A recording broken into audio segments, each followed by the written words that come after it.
taking up Scotchy Road again. Juice fake love, just mind that a minute.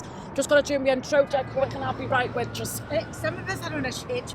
All right, keep your ear on. Okay, Dave, you ready for me? Okay, take your finger off pause. Now, hiya everyone, Val from Anfield here, and this is Val's Guide to Liverpool for BBC Radio Merseyside. Now, we're going to have loads of visitors flying into Liverpool for Eurovision, and not many of them will know about all the hidden gems we've got here in our city. So seeing as though it's a nice day, I thought I'd meet up with my old mate Bob Beasley to go on a tour and we can explore this beautiful city of ours together. Okay, sound good? That all right? Okay. Sorry, Paul, sorry. Ready now? Finally. Isn't your accent lovely? You're from Scotland? I love Scotland. Whereabouts? Glasgow. Oh, well, if your sister was a woman, we could have all come up to you. Good big, here we are. Come on, Paul, when you're ready. Thank you very much, and apologies to everybody for the late departure of the tour, but I want to welcome you to Liverpool. My name is Paul and I'm going to be your guide of the city centre today. Now, we start our tour very close to the river, and in fact just behind you at the moment is Liverpool's most iconic building. This is the Royal Liver building. The building was opened in 1911, and at the time this was considered to be a skyscraper, one of the tallest buildings in the country. But if you look to the very top of the building, you can see the two birds. That is the famous liver bird. The two birds on the building, one faces to sea, the other one faces inland. It's said that the bird facing out to sea is the female bird, looking and waiting for the sailors to return from their journeys, whereas the bird looking inland is the male bird, looking to see if the pubs are open. There we are, Bella and Bertie, the two liver birds. They filmed the Batman up there as well, didn't they, Paul? You're absolutely right, Val. Thanks for contributing that. That Robert Pattinson was up there in all his gear. I didn't know they were filming. I was walking back from the Baltic Fleet. Thought it was someone doing one of them sponsored abseils. So I stood at the bottom and started clapping. The director was fuming. Running round in the end, though. He ended up putting me in a walk-on part in another scene. You know that bit outside St George's Hall? That's my elbow walking past the camera. Shall we move on? We've got lots of places to see.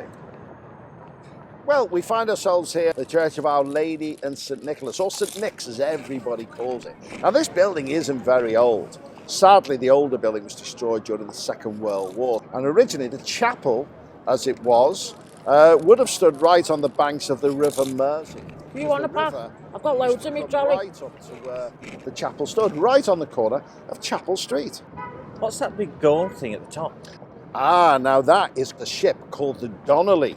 And there used to be an old Liverpool saying, if somebody asked you when something was going to happen, and it was never going to happen, people would say, that will happen when the Donnelly docks. Hey, Paul, any relation to Declan Donnelly? Funnily enough, Val, no.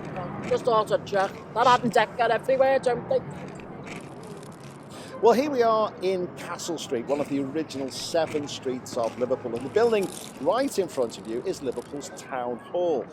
This building dates from 1754. And here's an interesting thing for you. Liverpool is a very popular city for film production. And that balcony at the front of the Town Hall was almost the balcony used in the movie Evita, starring Madonna.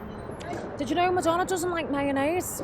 I worked the catering on her 1985 tour, strictly vegan menu, which surprised me because she comes across as a red meat eater, doesn't she? And she also likes lilies and white and pink roses in a dressing room with the stems cut to exactly 6 inches. Well, that was according to MTV back in 2012. Oh yeah, I heard about that. Is any of this irrelevant? Are you? So we find ourselves in Exchange Flags, and right in the middle of Exchange Flags is one of Liverpool's oldest pieces of public art. It's all about the British victories by Nelson over the French, and you'll see the sword with the 4 crowns being placed on the sword, denoting the 4 major battles, culminating in the Battle of Trafalgar, where Nelson was killed, and rather gruesomely, you can see the skeleton of death dragging Nelson downwards. So the statue of Nelson, who would have been a great maritime hero for the people of Liverpool at that time, because Liverpool was a very, very important, a major port. Wow. No fun facts about this one? Oh no, when you got terrible memories of this monument. I fell asleep outside it after every night in the Lisbon. Woke up with a panini stuck to the side of my face. Went straight to work as well. No one said a word. Looked like John A. from the Elephant Man. Where did you work? The Lisbon. Oh, for God's sake. You know, you and half sound like Lorraine Kelly. Are you related? What? No. Would you know her? No. What about Billy Connolly? Listen, just because I'm from Scotland doesn't mean I know every single Scottish person. I mean, do you know everyone in Liverpool? Oh yeah, I do actually. All right, Val.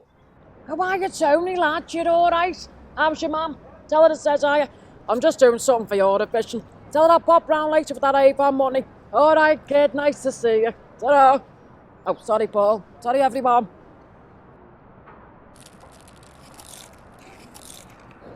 So here we are. Here we are in Derby Square. Excuse me. Don't worry, Paul. I've got you covered. Hang on. Hold them. Okay, so this is Queen Victoria's statue. It was unveiled in 1906. And at the time, that would have been where the centre of town would have been.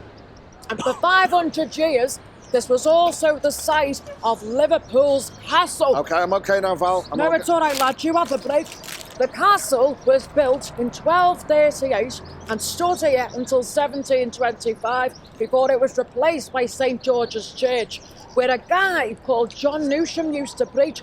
And he was the author of probably the most famous hymn of all time, Amazing Grace. He was the surveyor at tides for Liverpool. Any questions? Where's your next, Paul? Let's go to the Cavern Club. Okay. Now this is a statue of me old mate Cilla Black. We both worked the cloakrooms together in the Cavern Club. We were like that till the fame got to where it is. I've got to say though, it doesn't look that much like her. Reminds me more of Audrey Roberts from Coronation Street. She was a right looker back in the day, was our Sil. All the fellas were after her. Bit like you, Julie, love. But as you know, the Cavern Club was home to the Beatles. It first opened in 1957, and when Merseyside exploded in the 60s, it was the most publicised music venue across the entire Wales. It's where Paul, John, Ringo and George first started out, before they went to take on the world by storm, changing the landscape of music forever. Oh, what a time to be alive that was then. You should have seen Liverpool in its heyday. Me and Ringo propping the bar up, putting the world to rights. I had a little thing for John Ming. I once offered Joko an arm wrestle for him, but she was having none of it. You knew John Lennon? Oh yeah, oh I did, yeah. Oh, he was lovely, you know. Dead intelligent as well. The stories I could tell you about him. Oh my God, she just loves John Lennon. She did her entire dissertation about him. Oh, we'd have loved that. Tell you what, why don't we go in and have a drink and I can tell you a few stories. What about the rest of the tour?